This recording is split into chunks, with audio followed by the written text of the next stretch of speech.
Assalamualaikum warahmatullahi wabarakatuh. Perkenalkan, nama saya Kiran Zahrani dengan NIM 2407015073.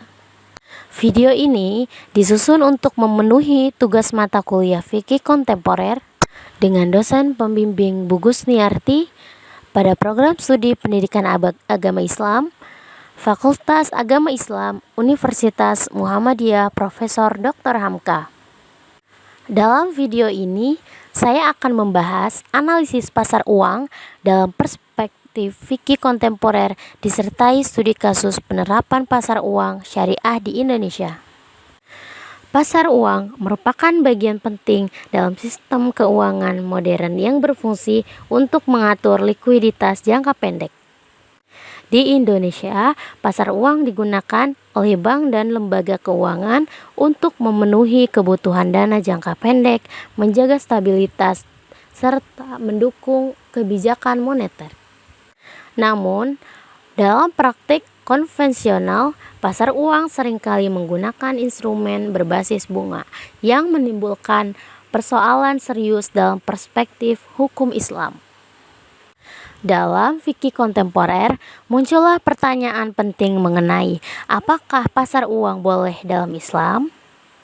Permasalahan ini yang dikaji adalah adanya potensi riba, gharar, dan maisir dalam transaksi pasar uang konvensional. Oleh karena itu, para ulama kontemporer berusaha menghadirkan alternatif berupa pasar uang syariah yang tetap menjaga fungsi ekonomi tanpa melanggar prinsip syariah. Mari kita bahas studi kasus di Indonesia. Pasar uang antar bank syariah atau yang sering disebut sebagai PUAS di Indonesia. Salah satu contohnya adalah penerapan pasar uang syariah di Indonesia adalah pasar uang antar bank syariah yang disingkat sebagai PUAS. PUAS diatur oleh Bank Indonesia dan Dewan Syariah Nasional Majelis Ulama Indonesia sebagai alternatif dari pasar uang antar bank konvensional. Dalam praktiknya, PUAS bank syariah yang mengalami kelebihan likuiditas dapat menyalurkan dana kepada bank syariah lain yang kekurangan likuiditas. Transaksi ini tentunya tidak menggunakan bunga atau melainkan menggunakan akad-akad syariah seperti yang pertama mudharabah, yang kedua adalah wakalah, yang ketiga adalah qard. Keuntungan diperoleh dari bagi hasil atau ujrah, bukan dari bunga yang tetap. Mari kita identifikasi masalah fikih pada kasus ini.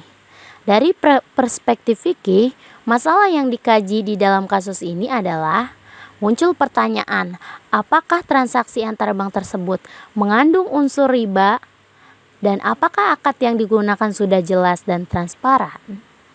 Dalam PUAS, akad ditetapkan secara tegas sejak awal, sehingga menghindari gharar serta tidak ada spekulasi berlebihan yang mengarah pada maisir atau ketidakjelasan.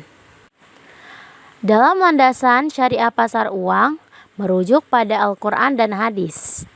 Allah berfirman dalam Al-Quran surah Al-Baqarah ayat 275 yang berbunyi, Allah menghalalkan jual beli dan mengharamkan riba.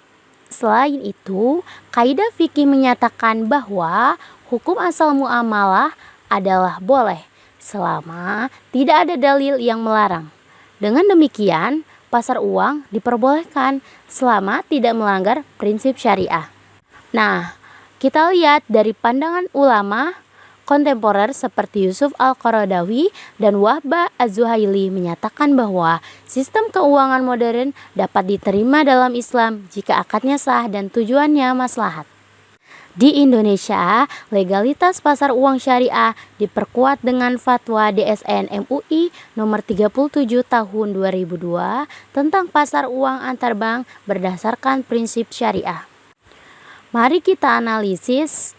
Dari sudut pandang maqasid syariah, pasar uang syariah bertujuan untuk yang pertama menjaga harta, hifz al-mal, menjaga stabilitas ekonomi umat, dan menjaga kezaliman dan eksploitasi. Dengan demikian, pasar uang syariah menjadi solusi kontemporer yang sejalan dengan tujuan syariat Islam. Kesimpulannya adalah, pasar uang dalam fikih kontemporer tidak ditolak secara mutlak, tetapi direkonstruksi agar sesuai dengan prinsip syariah. Semoga video ini dapat menambah pemahaman kita tentang penerapan fikih Islam dalam sistem keuangan modern. Terima kasih atas perhatiannya. Wassalamualaikum warahmatullahi wabarakatuh.